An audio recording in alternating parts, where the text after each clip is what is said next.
si Diaz n'a pas un 10 avec ça, je ne sais pas pourquoi il n'a pas un 10. Qu'est-ce qu'il faut faire pour avoir un 10? Est-ce qu'il faut peut-être soulever une montagne? Est-ce qu'il faut peut-être, je sais pas moi, construire la Tour Eiffel? Je sais pas, mais quel match de fou quoi, de Diaz. Peut-être, parce qu'il a que 9-9. Bonjour à tous, bienvenue sur le fil rouge, on débriefe ce match. Ouais.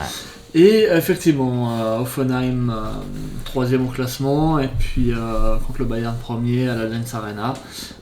Match XXL de Diaz, hein, ça faut pas nier à ça. Ouais, il a fait un match parfait, hein. 9-9 la note qu'il a, de loin le meilleur, deuxième Harry Kane à 9-3. Ouais, très bon match aussi. 5-1 le score final. Même s'il a vendangé des actions quand même Harry Kane. Hein. Oui, étonnamment, c'est vrai qu'il a vendangé des actions. Après, il a été auteur d'une très belle transversale en direction d'Olivier qui fait la passe pour Diaz, magnifique. Non, franchement, on a eu un très joli match. Bon, après, est-ce qu'il est entaché par le carton rouge? Je pense quand même. Ouais, ça fait toujours son effet. Surtout qu'il arrive assez tôt, à 17ème minute. Et surtout qu'Hoffenheim joue bien. À Akpoguma. Et puis Hoffenheim joue quand même bien, comme tu l'as dit, ils jouent quand même bien leur match, leur coup, bon défensivement, ils arrivent à bien relancer quand même. Ils arrivent même à marquer. Donc ouais, 5-1 au final. Je sais pas par quoi tu veux commencer, si t'as des trucs à... Commencer par faire un bilan de la première mi-temps. Enfin, pas de la première mi-temps, mais peut-être un bilan... Enfin, si, quand même, la première mi-temps, parce que la première partie, Hoffenheim, en fait, était très bon, j'ai trouvé. Même après, en fait, le carton rouge. Hein. Une espèce de... Enfin, jouer avec un 4-4-2 qui était pas c'était pas une équipe qui disait, on va dire, on va mettre un système hybride où on peut redescendre à 5 en défense et puis verrouiller quand on peut... et puis après partir en contre.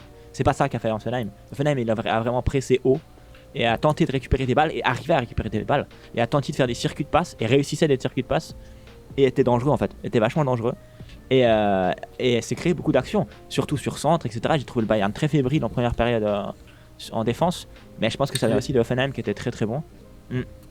Et c'est pour ça que quand la première mi-temps finit 3-1, je me dis que c'est cher payé quand même, tu vois. La deuxième mi-temps, c'est une autre histoire, mais la première, vraiment, c'était cher payé. Et après, comme tu as dit, aussi ce truc à la 20ème, par là, je crois, le carton rouge. Après, il y avait le commentateur, on a regardé sur DAZN, en allemand, qui disait que le contact, il était zu leicht. Donc ça veut dire trop léger. Moi, je suis pas d'accord, en fait. Parce que pour moi, quand tu dis ça, c'est que tu pars du principe que, en fait, un joueur, lorsqu'il est pris au maillot, il n'est pas énormément déstabilisé. Le truc, c'est que quand il fait une course comme Diaz, qui récupère la balle, qui trace et qui arrive droit au but, le moindre contact avec le maillot, ça déstabilise. Et là, voilà. Et tu me manques, c'est déstabilisé, c'est dernier défenseur et c'est rouge. C'est hyper sévère. Ouais. Mais je pense pas que ce soit fondamentalement faux, en fait. Non, je suis d'accord avec toi. Je trouve que c'est... Alors, sévère, oui. Et en fait, quand on voit le truc, c'est qu'Akpoguma, j'arrive pas à trop le dire, le défenseur qui se prend le rouge, en fait, il est pris de court par la vitesse de Diaz, et du coup, en étant pris de court, il trébuche, et en trébuchant, il emporte un peu Diaz avec lui malgré lui. Mais le truc, c'est que c'est quand même, il fait un geste où il retient un peu Luis Diaz et tout. Alors c'est sévère. Ouais, oui et non en fait, parce que oui c'est sévère, parce que c'est un peu, je vais pas dire involontaire, parce qu'il y a quand même le geste, mais c'est un peu maladroit, voilà, c'est plutôt maladroit qu'autre chose. Et puis du coup effectivement c'est double peine, rouge penalty, transformé par Kane, 1-0 à ce moment-là. Après Hoffenheim réagit bien et marque égalise, donc 1-1. Sur une boulette de Neuer, malgré quelques bons arrêts, il a quand même fait encore une boulette. C'est récurrent en ce moment pour Neuer, mais bon. S'il y a une 5-1 derrière, ça va, on lui pardonne. Mais pour Diaz, quand même, j'ai envie de revenir sur la faute. Il y a quand même du vice de la part de Diaz, parce que si tu regardes, je suis d'accord, il est déstabilisé, enfin il se déstabilise, il tombe et du coup voilà. Mais j'ai l'impression que Diaz joue aussi de la main pour faire tomber le défenseur. Et je pense que c'est pour ça que c'est sévère, tu vois. Parce qu'il joue de la main, il fait tomber et après il tombe. Mais après, le vice, ça fait partie de Diaz. Et en fait, ce qui est drôle, c'est qu'on le voit provoquer des défenseurs et tout, voilà. Et derrière, en fait, il provoque un deuxième penalty sur aussi une tirette. À croire C'est que, ça, c'est ça. à croire que, Comme tu dis, que Offenheim était fan de Diaz et voulait le maillot, quoi. peut-être, effectivement. Non, effectivement, comme tu dis, il provoque les adversaires. Je crois que c'est vers 42e, 43e. Ouais. Il provoque les adversaires, il obtient un coup franc. Le coup franc donne rien, mais derrière, il retrouve le ballon et il rentre dans la surface et il obtient une faute. Deuxième penalty, transformé par Harry Kane au même endroit. Ouais. Doublé d'Harry Kane.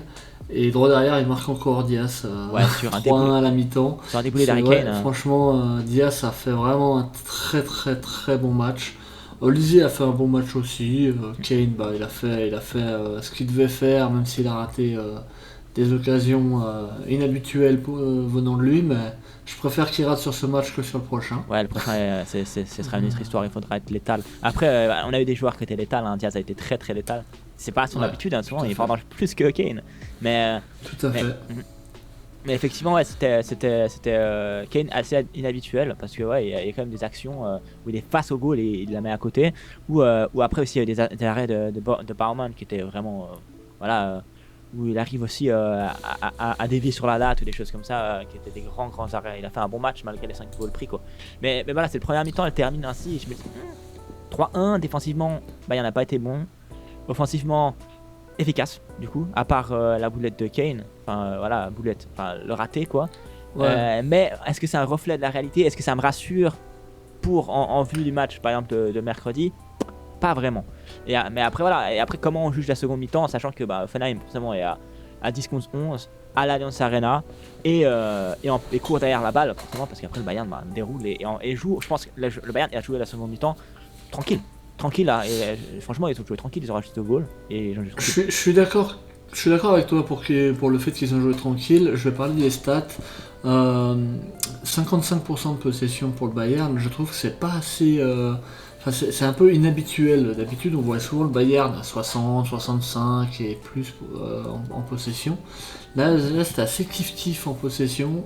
Et du coup, ça permettait à Offenheim de se créer quelques occasions ou de remonter sur le terrain. Ils savaient quoi Il y a faire de quand la même balle. 27 tirs à 9. Il y a quand même 27 tirs à 9, donc voilà. Le Bayern dominait quand même, sans trop forcer comme tu l'as dit. Mais le Bayern n'était pas non plus 100% serein, en tout cas c'est le ressenti que j'ai eu. Alors après, dès que le score s'est aggravé encore plus au 4-1, on a vu un triple changement et plein de changements qui ont été opérés. Le match est gagné, ça c'est sûr. Et puis effectivement, il y a une échéance très courte qui arrive le mercredi contre la Pokal, contre Leipzig. Ouais. Donc ouais, match à préparer parce que c'est vrai que le Bayern a souvent de la peine en Pokal ces dernières années. Donc, Ça fait longtemps quand même que le Bayern n'a pas gagné la Pokal. Là, ce serait bien d'aller la gagner cette saison. et 2020, du coup, la dernière. Ouais, ça dure, ça date, putain, c'est Donc, cool. ouais, c'était il y a 6 ans, du coup. Ouais. Donc ouais, ça fait un petit bout, donc je pense que c'est un objectif à aller chercher. Et puis effectivement, Olise et Kane ont été changés rapidement, Gnabry aussi. Musiala est rentré, il a eu quelques occasions, mais pas rien de bien fou. Karl aussi, il a fait un joli raté technique. Dès leur entrée, mais Voilà. après voilà.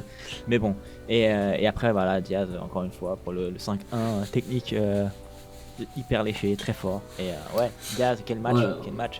Tout, en fait partout, tous les compartiments de jeu, Ouais. récupération, pressing. En fait, tu vois, quand tu regardes le but qu'il a mis, c'est quand même une palette des aptitudes assez claires. Tu sais, parce que t'as le premier. Enfin, c'est pas le but, mais en vrai, le premier, c'est une récupération qu'il va chercher, ou qui plutôt. Le premier penalty, c'est lui qui s'engouffre dans la surface et qui va en fait essayer de récupérer Obtenir la faute. Ouais. Voilà, comme un chien, et d'autres joueurs font pas ça en fait.